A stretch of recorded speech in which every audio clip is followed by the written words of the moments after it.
আসসালামু আলাইকুম, কেমন আছেন সবাই? আজকের বিকালে আমরা দাদু বাড়ি থেকে চলে আসছি বাসায়।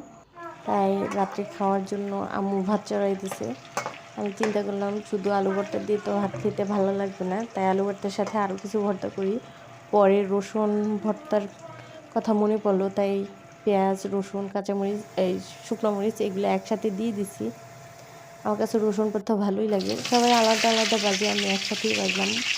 পরে এই যে লাল মরিচ দুইটা আর কাঁচামরিচ এগুলো ভর্তা বানাবো, এর জন্য হালকা একটু তেলে ভেজে নিছি।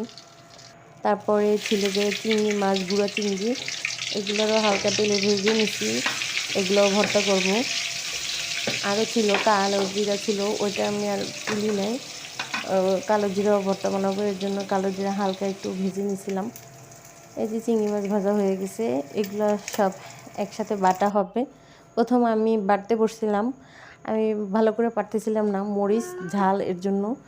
পরে আমি আম্মুকে বলছি, পরে আম্মু এসে সুন্দর করে বাইটে দিছে। আম্মুর পাটাটা অনেক ছোট, এটা শুধু ভর্তা খাওয়ার জন্যই আম্মু পাটাটা বানাইছে, মূলত কিনে আনছে।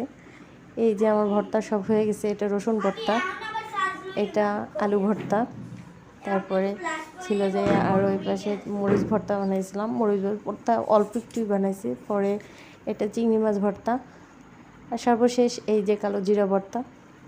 পরে প্লেটে সুন্দর করে সাজাই নিছি খাওয়ার জন্য। আমরা তো সবাই অনেকগুলো ভাত খাইছি এই ভর্তা দিয়ে।